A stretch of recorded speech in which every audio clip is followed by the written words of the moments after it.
Clouds, hazy sun with a few storms on Friday. Good Thursday night, East Tennessee. David Aldrich, Captain Accurate here from the Captain Accurate Weather Command Center. Well, we're just a few hours away from Paris, France.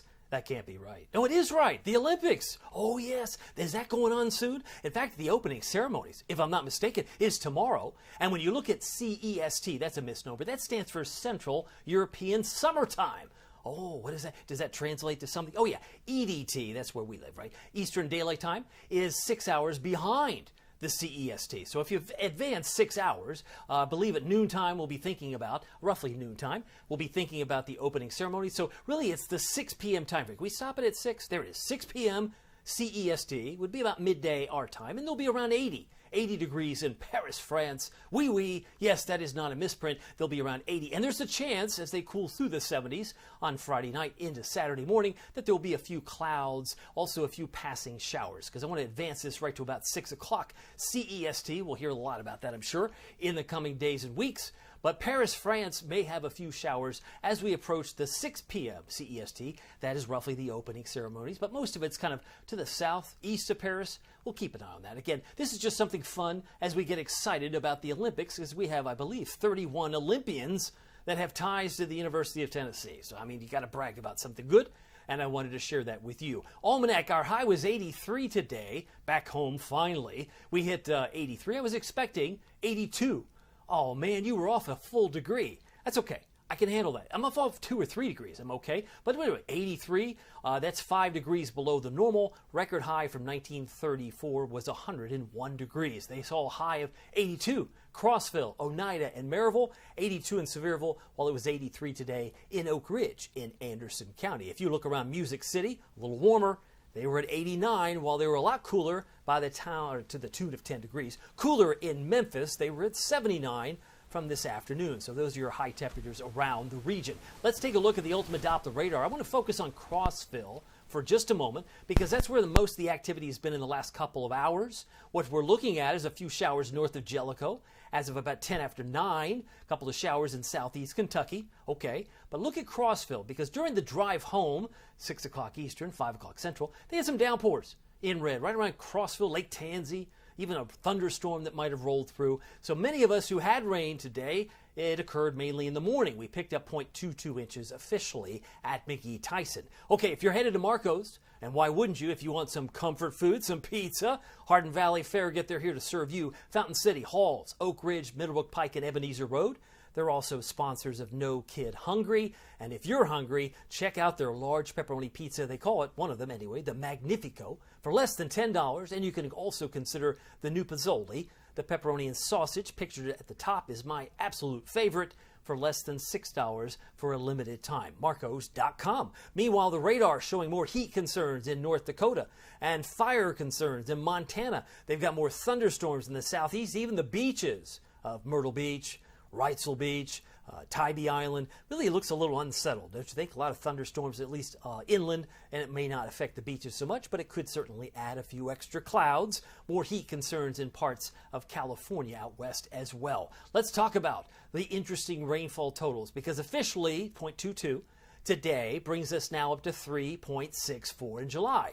And I point this out because that means we're less than 2 inches away from catching back up to par, to getting us back to par. Amazing that, because we're under a drought, don't you know? Hard to remember that, but that is technically true. And the rainfall amounts between now and tomorrow morning may pick up another 1/4 to 1/3 of an inch. That seems to be the trend as we move into Saturday and moving into Sunday. Our virtual rain gauges continue to populate. They continue to increase on Monday. We've got an 80% chance, another 60% chance on Tuesday and Wednesday. So it really depends on the modeling. But cumulatively speaking, we could easily, with no problem, exceed 2 inches of rain across the area by this time next week. So in less than 6 or 7 days, we should be making up lost ground. The drought monitor from NOAA did in fact come out today, and you'll notice the brown area in Knoxville proper is a moderate drought. That's level 2 of a possible 5 levels.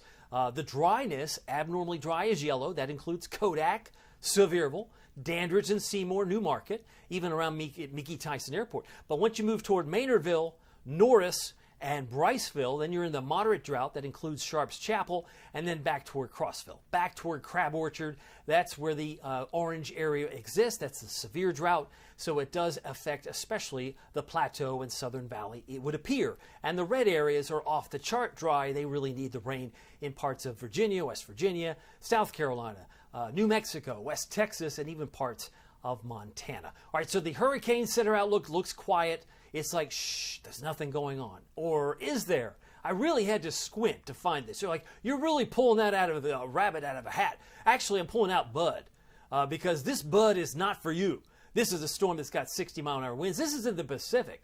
And if you're looking for the tropics where there's nothing, I mean nothing going on, I have to squint to find this Bud is not for you. It's not for me either, because this storm is going to stay out, maybe cause some problems for shipping interest, but it's going to fade away like so. So we'll say bye-bye, Bud, and hello to maybe Debbie as we head into August and September, because that's the trend historically. Climatologically speaking, it's September 10th when we usually reach a fever pitch in the hurricane season. We have Debbie on deck here, because remember, the Atlantic has a different set of names than the Pacific, because they're only at the B word for Bud. We already had Burl, and now we had a little wimpy storm named Chris in Mexico. Really, Debbie is the next name on our list. Now, why is it so quiet? You might argue that because there's so much dust coming off of Africa. The Sahara dust tends to quell, inhibit, or slow down the development of storms, but some of that dust looks like it's headed toward Miami and Houston, so air quality may become an issue there. We'll keep an eye on that, but that may be also why things are a little slower at the moment.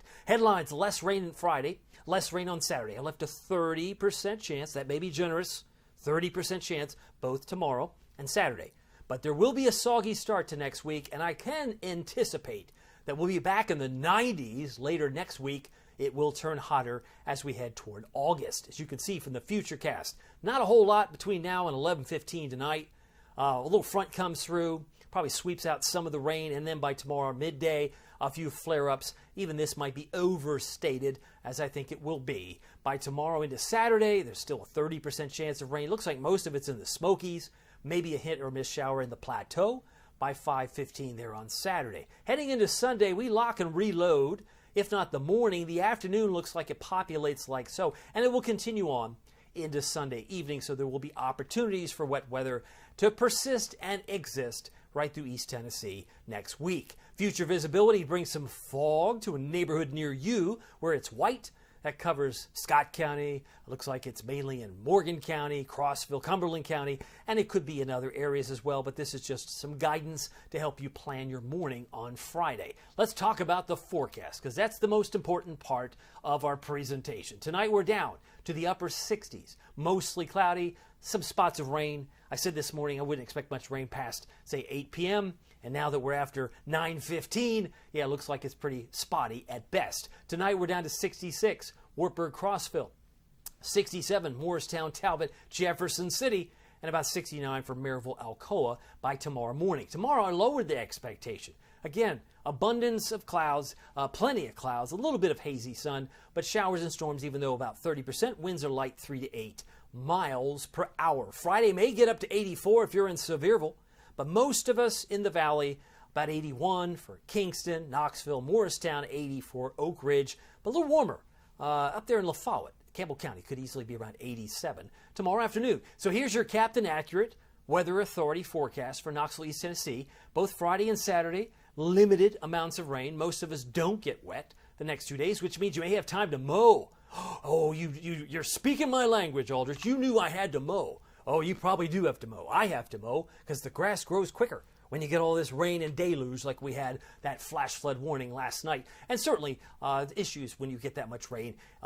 It's like a tropical rainforest outside. 83 for Monday, Tuesday 87. I have us back to 92 on Thursday. But you'll notice the best chance of rain as I see it will be Sunday afternoon, Sunday night, and into Monday. And then maybe just a wee bit of a pullback on Tuesday, Wednesday. I left a 60% chance there. By the way, you can keep track of it all using the Captain Accurate Weather app with Pete Michaels Traffic, the best traffic reporter in town, hands down.